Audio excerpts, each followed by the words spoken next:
The complication of sinusitis, as long as the infection is confined to only to the sinus mucosa, it is called as sinusitis. अगर वो सिर्फ तो सिर्फ sinus mucosa तक रहता है इन्फेक्शन तो उसे हम साइनसाइटिस बोलते हैं. Complication are said to arise when the infection spreads into or beyond the bony wall of the sinus. ठीक है, bony wall of the sinus के बियॉन्ड जब इन्फेक्शन बढ़ता है तो हम इन कंडीशंस में उसे हम कॉम्प्लिकेशन ऑफ साइनोसाइटिस बोलेंगे. ठीक है, so you can see this chart. Complication of the paranasal sinus infection. Local complication क्या हो सकते हैं? म्यूकोसील बन सकता है, म्यूकोपायोसील हो सकता है, म्यूकस रिटेंशन सिस्ट हो सकता है, ऑस्टियोमाइलाइटिस हो सकता है of the frontal bone, more common होता है मैक्सिला का भी हो सकता है. ठीक है, ऑर्बिटल कॉम्प्लिकेशन में preseptal inflammatory oedema of the lips and the sub periosteal abscess, orbital cellulitis, orbital abscess, superior orbital fissure syndrome हो सकता है, देन ऑर्बिटल एपेक्स सिंड्रोम. ये सारी चीज़ें हो सकती हैं. ठीक है, ऑर्बिटल कॉम्प्लिकेशन से. इंट्राक्रेनियल कॉम्प्लिकेशन में तुम्हारा मेनिंजाइटिस आता है, एक्स्ट्राड्यूरल एब्सेस आता है, सबड्यूरल एब्सेस आता है, ब्रेन एब्सेस आता है, कैवर्नस साइनस थ्रोम्बोसिस आता है, एंड डिसेंडिंग इन्फेक्शन हो सकते हैं, फोकल इन्फेक्शंस हो सकते हैं. ठीक है, ये सारे कॉम्प्लिकेशंस हैं. Now going into the depth of the complications of sinusitis, you can see in this figure. ठीक है, to learn them. The brain abscess हो सकता है इंटरनली. ठीक है, पायोमेटर के अंदर. ठीक है, देन सबड्यूरल एब्सेस हो सकता है तुम्हारा ड्यूरा के नीचे, देन पॉट्स पफी ट्यूमर हो सकता है, देन मेनिंजाइटिस हो सकती है, एक्स्ट्रा ड्यूरल एब्सेस हो सकता है. These are the few complication depicted by the figure. Now coming to the mucocele. Mucocele local complication है, as you all know. Mucocele of the paranasal sinuses and the mucus retention cyst. The sinus commonly affect the mucocele affected by the mucocele in the order of the frequency are frontal mostly affected होता है, फिर ethmoidal, फिर maxillary और फिर sphenoidal. There are two views of the genesis of mucocele, that is chronic obstruction to the sinus ostium, और sinus ostium जो होता है जहाँ से sinus drain करता है वहाँ का obstruction है, resulting in the accumulation of the secretion, जिसकी वजह से secretion accumulate हो रहा है, which slowly expands the sinus, जिसकी वजह से sinus जो है slowly expand करेगा and destroy the bony wall. जो bony walls हैं उसकी destroy हो जाती हैं. Cystic dilatation of the mucous gland, जो mucous gland है उनका cystic dilatation होगा of the sinus mucosa due to obstruction of its duct. In case the wall of the mucocele is surrounded by the normal sinus mucosa, the content of the mucocele are sterile. Mucocele of the frontal sinus usually present in the superior medial quadrant of the orbit, that is 90%, and displaces the eyeball forward. ठीक है, जो म्यूकोसील होता है frontal sinus का वो basically superior medial quadrant of the orbit में present होता है. ठीक है, displaces the eyeball forward, downward and laterally. ठीक है, जो आपकी ये आई होती है इसके सुपीरियर मीडियली क्वाड्रेंट में यहाँ पे प्रेजेंट होगा, जिसकी वजह से आई को वो आपका डिस्प्लेस कर रहा होगा फॉरवर्ड बाहर की तरफ, एंड डाउनवर्ड नीचे की तरफ, एंड लेटरली. ठीक है, इस तरफ. इस तरह से डेविएशन कुछ हो रहा होगा, as you can see in this figure. This is basically mucocele. Mucocele of the frontal sinus. Frontal sinus का mucocele जो है basically medial canthus of the eye पे आपका ये downward, forward and laterally eye को push कर रहा होगा. ठीक है, and then coming to the topic, the swelling is cystic. जो swelling है वो cystic है, non tender है. ठीक है, eggshell crackling है, may be elicited. ठीक है, स्वेलिंग जो होगी वो सिस्टिक होगी, नॉन टेंडर होगा, eggshell crackling elicited in this cases. Sometime it presents as a cystic swelling in the forehead 10%. Patient complaints are usually mild and may include headache, diplopia and proptosis. ठीक है, patient की complain जो होती है वो mild होती है, इस केस में इंक्लूड करता है हेडेक, डिप्लोपिया एंड प्रोप्टोसिस. ठीक है, imagining of the frontal sinus usually reveals clouding of the sinus. ठीक है, जब इमेजिनिंग कराएंगे तो हमें क्लाउडिंग ऑफ द साइनस मिलेगा with the loss of the sloped outline, which is so typical of the normal frontal sinus. ठीक है, तो इमेजिनिंग जब हम कराएंगे, सीटी वगैरह कराएंगे फ्रंटल साइनस का, वो रिवील करेगा clouding of the sinus and loss of scalloped outline, which is so typical of the normal frontal sinus. ठीक है, as you can see in this figure, this is the imagining of the frontal sinus. ठीक है, then इसमें जो है तुम्हारा CT scan है, mucocele of the left frontoethmoid region, ठीक है, दिस वन।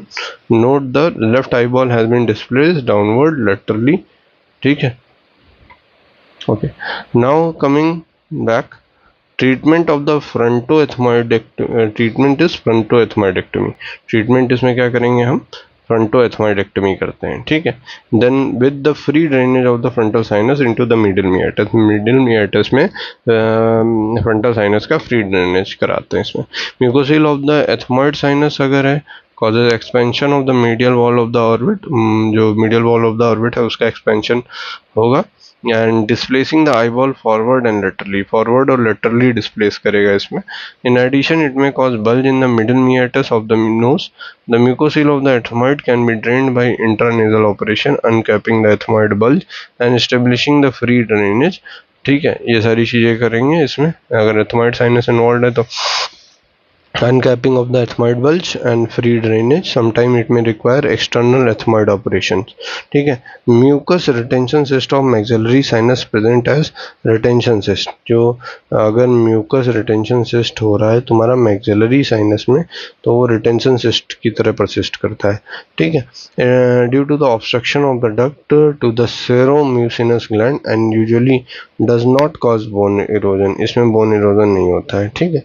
obstruction होता है तुम्हारा सेरोम्यूसिनस ग्लैंड का, does not cause bone erosion, it is asymptomatic and observed and incidental finding on the radiograph. No treatment is generally required for the asymptomatic retention cyst as most of them regress spontaneously over the period of the time. Mucocele of the maxillary sinus जो होते हैं can occur as a complication of the chronic sinus inflammation when it is its जो maxillary sinus में म्यूकोसील कब होगा, ठीक है, complication हो सकता है क्रोनिक साइनस इन्फ्लेमेशन का, व्हेन ऑस्टियम इज, जो ऑस्टियम है वो ब्लॉक हो जाए, ठीक है, उसका तब, ठीक है। Sinus filling the mucus and its bony wall get expanded due to the expansile process. CT scan or MRI help in the diagnosis. A polyp, tumor or the trauma in the middle meatus may also obstruct the sinus ostium to cause a mucocele. Mucocele of the sphenoid sinus of the sphenoethmoidal mucocele arises from the slow expansion and destruction of the sphenoid and the posterior ethmoid sinus. The clinical features are those of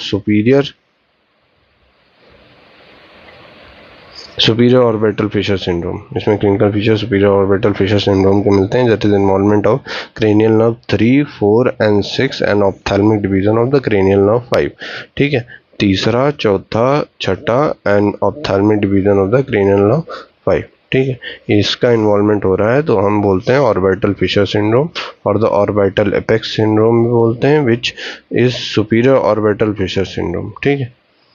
That is orbital apex syndrome, which is superior orbital fissure syndrome with the additional involvement of the optic and maxillary division of the trigeminal nerve, ठीक है, with the involvement of optic nerve and the maxillary division of trigeminal nerve हो रहा है तो उसे हम superior orbital fissure syndrome बोलते हैं, ठीक है। orbital fissure syndrome में तीसरी, चौथी, छठी और पांचवी का ऑप्थेल्मिक डिवीजन है, ठीक है। तो इसमें तुम्हारी ऑप्टिक नर्व और ट्राइजेमाइनल जो फिफ्थ नर्व है उसका मैक्सिलरी डिवीजन भी अगर इन्वॉल्व हो रहा है तो superior orbital fissure syndrome. Exophthalmos always present रहता है and the pain is localised to the orbit and the forehead, जो एक्स ऑप्थेल्मोस होता है इसमें हमेशा प्रेजेंट रहेगा और पेन जो है वो लोकलाइज्ड होगा to the orbit and the forehead. Some may complain of the headache in the occiput or the vertex. The treatment is external ethmoidectomy with the sphenoidectomy, ठीक है। anterior wall of the sphenoid sinus is removed, जो sphenoid sinus की anterior wall है उसको हम remove कर देते हैं।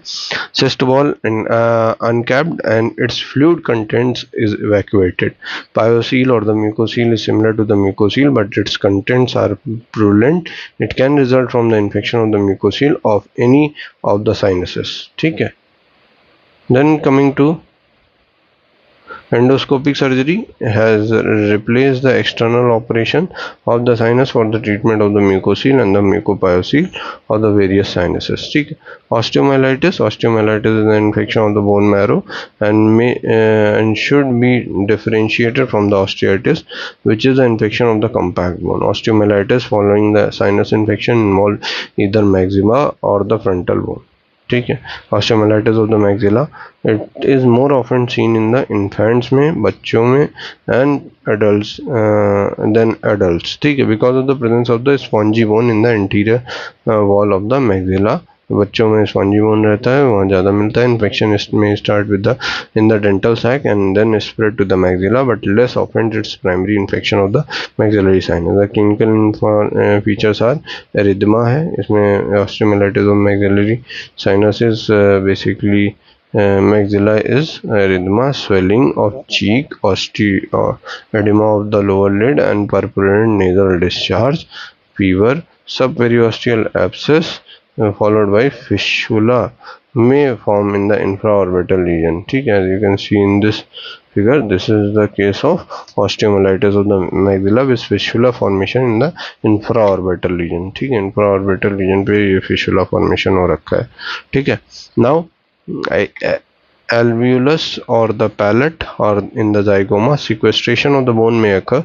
Treatment consists of the large doses of the antibiotics इसमें चलानी पड़ेंगी, drainage of any abscess, removal of the sequestra, sequestra को हमें रिमूव करना पड़ेगा। ऑस्टियोमाइलाइटिस ऑफ द मैक्सिला में cause damage to the damage temporary और द परमानेंट हो सकता है, टूथ बर्ड्स का, मैल डेवलपमेंट ऑफ मैक्सिला हो सकता है, ओरोएंटरल फिस्टुला हो सकता है, परसिस्टेंटली ड्रेनिंग साइनस या फिर एपीफोरा हो सकता है, ठीक है। Osteomyelitis of the frontal bone, it is more often seen in the adults as frontal sinus is not developed, ठीक है। So you can see this diagram. This is a case of chronic frontal sinusitis presenting with the fistula in the floor of the sinus, ठीक है। Floor of the sinus में ये fistula बना हुआ है frontal sinus की वजह से, ठीक है। फ्रंटल बोन की ऑस्टियोमाइलाइटिस होगी, it is more often seen in the adult age the frontal sinus is not developed in the infant and the children, ठीक है। ये तुम्हारा एडल्ट्स में ज़्यादातर दिखता है क्योंकि फ्रंटल साइनस बच्चों में तो बनता ही नहीं है, एज कम्पेयर डेवलप नहीं होता है properly. The osteomyelitis of the frontal bone results from the acute infection of the frontal sinus either directly or through the venous spread. It can also follow the trauma or the surgery of the frontal sinus in the presence of the acute infection. Pus may form from externally under the periosteum, pus जो है externally under the periosteum बन सकता है, soft doughy swelling that is Pott puffy tumour इसे बोलते हैं, ठीक है। Pus may form externally under the periosteum as soft doughy swelling Pott puffy tumour, or internally as extra dural abscess, internally बन रहा है तो extra dural abscess. Treatment consist of the large doses of the antibiotics, drainage of the abscess and the trephining of the frontal sinus through the floor, and sometimes it requires removal of the sequestra, sequestra remove करना है, necrotic bone by raising the scalp flap through the coronal incision। Orbital complications की बात करें तो orbit and its contents are closely related to ethmoid, frontal and maxillary sinus, इन तीन से basically ज़्यादातर orbit and its content related होते हैं, but most of the complication however follow the infection of the ethmoid, ज़्यादातर ethmoid के infection की वजह से ही होते हैं। They are separated from the orbit by only thin lamina of the bone, that is lamina papyracea। जो ये तुम्हारा साइनस है एथमॉइड, ये एक थिन lamina papyracea से ही सेपरेटेड होता है। Infection travel from the sinus either by the osteitis or the थ्रोम्बोफिल्बाइटिस process, या तो ऑस्टियाइटिस की वजह से इन्फेक्शन ट्रेवल करेगा, फिर थ्रोम्बोफिल्बाइटिक प्रोसेस की वजह से ऑफ द एथमॉइडल वेन्स वो ट्रेवल करेगा, ठीक है, infection. Next orbital complication include करता है inflammatory oedema of the left. That inflammatory of the edema of the left से क्या हम समझते हैं, this is only the reactionary, there is no erythema, there is no erythema और tenderness of the lid, कोई erythema या फिर tenderness of the lid नहीं होती, which is characteristic of the lid, characterizes lid abscess. The it involve only the periseptal space, preseptal space lies in front of the orbital septum, eyeball movement and the visions are normal। generally upper eyelid जो होती है वो swollen हो जाती है in the frontal, lower lid in the maxillary and both the upper and the lower lid in the ethmoid sinusitis। subperiosteal abscess that is pus collect करता है outside the bone under the periosteum, the subperiosteal abscess from the ethmoid forms on the medial wall of the orbit and displaces the eyeball forward. eyeball को forward displace कर देता है, ठीक है. Downward and laterally from the frontal sinus, the abscess is situated just above and behind the medial canthus and displaces the eyeball downward and laterally from the maxillary sinus. Abscess forms in the floor of the orbit and displaces the eyeball upward and forward. तो ये आपको समझने की जरूरत है, ठीक है. क्या क्या होगा. सब पेरियोस्टियल एब्सेस जब बन रहा है फ्रॉम द एथमॉइड अगर बन रहा है, ठीक है, forms on the medial wall of the orbit, जिसकी वजह से आईबॉल को फॉरवर्ड, डाउनवर्ड और लेटरली भेजेगा, ठीक है. फ्रॉम फ्रंटल साइनस अगर बन रहा है तो abscess is situated above and behind the medial canthus, इसलिए वो आईबॉल को डाउनवर्ड भेजेगा और लेटरली भेजेगा. अगर मैक्सिलरी साइनस की वजह से एब्सेस बन रहा है which is formed on the floor of the orbit, जिसकी वजह से आईबॉल अपवर्ड एंड फॉरवर्ड जाएगी, ठीक है. तो this is the various directions produced by the different type of the abscess formation by the different type of the sinuses. The orbital cellulitis जो होती है आपकी orbital cellulitis, when the pus breaks through the periosteum and finds its way into the orbit, it spreads between the orbital fat, extraocular muscle, vessels and nerves. The clinical feature will include edema of the lid, exophthalmos, chemiosis of conjunctiva and restricted movement of the eyeball. Vision is affected, causing partial or total loss which is sometimes permanent. The patient may run high fever. Orbital cellulitis is potentially dangerous because of the risk of the meningitis and cavernous sinus thrombosis. Orbital abscess, that is intraorbital abscess, usually forms along the lamina praepatia or the floor of the frontal sinus.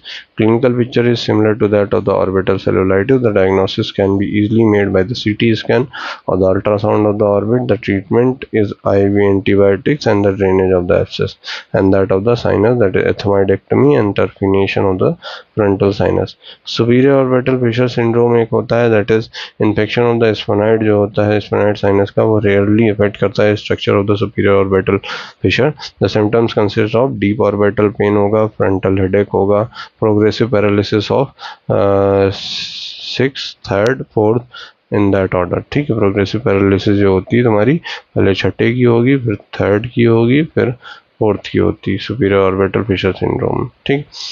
ये क्या है तुम्हारा infection of स्फोनाइड sinus जब होता है तो structure of जो और सुपीरियर ऑर्बिटल फिशर्स होते हैं वो बेसिकली आता है, रेयरली इफेक्ट होता है.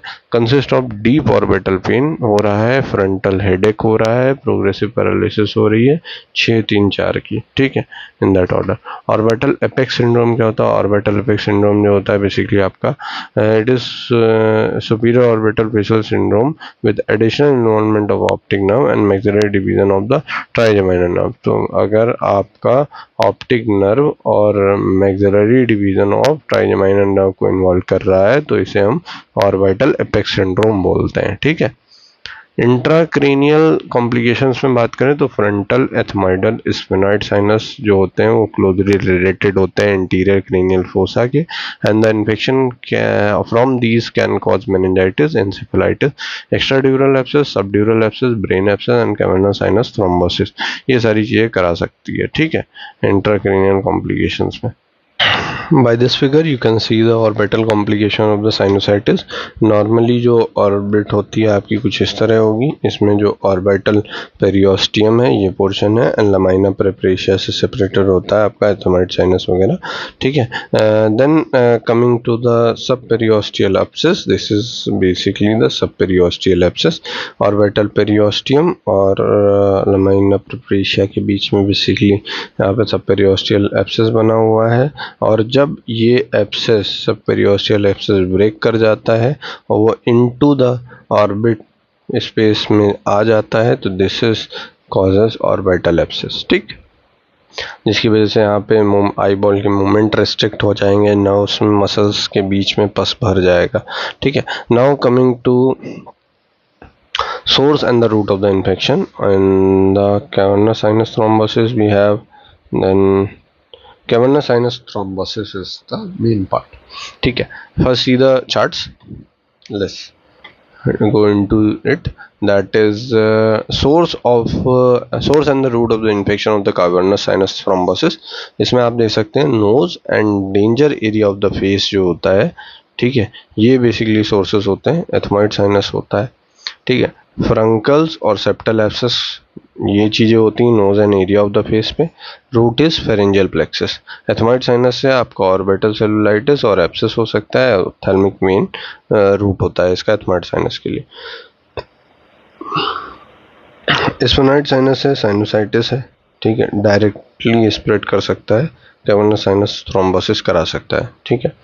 फ्रंटल साइनस से sinusitis and osteomyelitis of the frontal bone अगर है तो सुप्रा ऑर्बिटल या फिर ऑप्थेल्मिक वेन से कैवर्नस साइनस थ्रोम्बोसिस होगी। ऑर्बिट में सेलुलाइटिस और एब्सेस अगर हो रखा है तो ऑप्थेल्मिक वेन से कैवर्नस साइनस थ्रोम्बोसिस हो सकती है। अपर आईलिड में, अपर लिड में एब्सेस है, angular when and ophthalmic when की वजह से तुम्हारा कैवर्नस साइनस थ्रोम्बोसिस हो सकता है। फेरिंग्स में एक्यूट टॉन्सिलाइटिस पेरिटॉन्सिलर एब्सेस हो रखा है तो फेरिंजियल प्लेक्सस की वजह से हो सकता है। कैवर्नस साइनस ईयर में पेरोसाइटिस है तो पेट्रोसल वेनस साइनस की वजह से कैवर्नस साइनस थ्रोम्बोसिस हो सकता है। Now coming to the difference between orbital cellulitis and cavernous sinus. Orbital cellulitis जो सोर्स होता है कॉमनली एथमॉइड साइनस होता है, और जो कैवर्नस साइनस थ्रोम्बोसिस होता है उसमें नोज और साइनसेस दोनों इन्वॉल्व होते हैं। ऑर्बिट, ईयर और फेरिंग कहीं से भी हो सकता है। ऑनसेट अगर देखें तो स्लो होता है। Orbital cellulitis start with the edema of the eyelid, the inner canthus, फिर कीमोसिस होगी, फिर प्रोप्टोसिस होगी। तो सबसे पहले तुम्हारा इसमें स्लो होता है, पहली बात तो ये। दूसरी बात एडिमा ऑफ द आईलिड मिलेगा, फिर इनर कैंथस का एडिमा मिलेगा, देन उसके बाद कीमोसिस और प्रोप्टोसिस होगी। अगर कैवर्नस साइनस थ्रोम्बोसिस की बात करें तो abrupt with the high fever and chills with near sign of the toxaemia, oedema of the eyelid होगा, ठीक है। एब्रप्ट होता है विद द हाई फीवर और chills with near sign of the toxaemia, oedema of the eyelid and the chemosis and the proptosis इसमें होगा, ठीक है। क्रेनियल नर्व इन्वॉल्वमेंट की बात करें तो involve concurrently with the complete ophthalmoplegia, orbital cellulitis and cavernous sinus thrombosis में involve individually and sequentially. Laterality की बात करें तो orbital cellulitis often involve one eye, cavernous sinus thrombosis involve करता है both the eye. Cavernous sinus thrombosis जो होता है वो infection of the paranasal sinuses है, particularly those with the ethmoid and the sphenoid and less commonly the frontal. Orbital complication from these sinuses infection can cause thrombophlebitis of the cavernous sinuses. Other sources of the infections are, we have seen, the valveless nature of the veins connecting to the cavernous sinus causes easy spread, जहाँ क्योंकि वो जो veins होती हैं वो valveless होती हैं उसकी वजह से जल्दी स्प्रेड होता है इन्फेक्शन का, to causing cavernous sinus thrombosis, ठीक है। क्लिनिकल फीचर क्या है? Onset of the cavernous sinus thrombophlebitis is abrupt with the chills and rigor, ठीक है। ये जो बेसिकली कैवर्नस साइनस थ्रोम्बोफेल्बाइटिस का ऑनसेट होता है वो एब्रप्ट होता है with chills and rigor. Patient is acutely ill, eyelid जो है वो स्वॉलन है and chemosis and proptosis of the eyeball है, ठीक है। तो क्या क्या है? आईलिड जो है वो आपकी स्वॉलन होगी, कीमोसिस होगी और प्रोप्टोसिस ऑफ द आईबॉल होगी। पेशेंट को चिल्स और राइगर होगा, ठीक है। एब्रप्ट ऑनसेट रहता है। Cranial nerve 3, 4, 6 which are related to the synapse gets involved individually sequentially causing total ophthalmoplegia, ठीक है।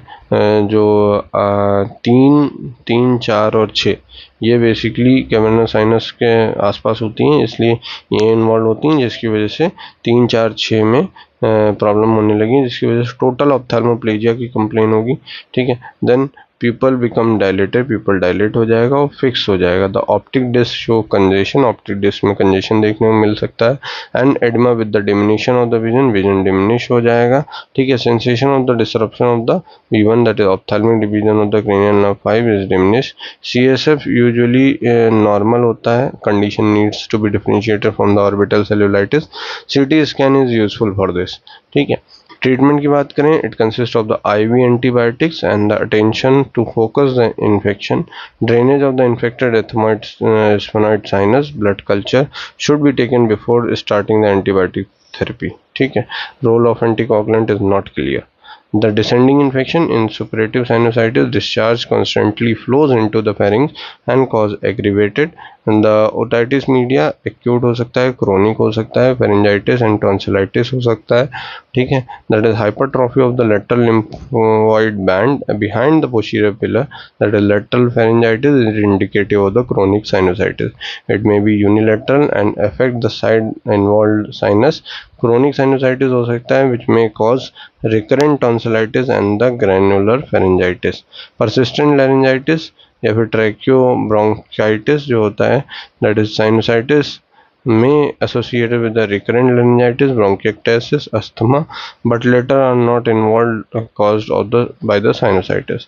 जो फोकल इन्फेक्शंस की बात करें, the role of the sinus infection, role of sinus infection to act as focus of infection is doubtful. A few conditions such as the polyarthritis हो गया, tenosynovitis हो गया, फाइब्रोसाइटिस हो गया, सर्टेन स्किन डिजीजेस हो गई, में respond to the elimination of the infection. उससे इन्फेक्शन तो एलिमिनेट हो जाएगा in the sinus. However the sinus infection if present in these cases treated on its own merit. ठीक है. So this completes your topic of complications of sinusitis. You can watch my videos of acute and chronic sinusitis. I have completed them. Then you should complete this. Thank you guys. Do like, share and subscribe to my channel for further updates.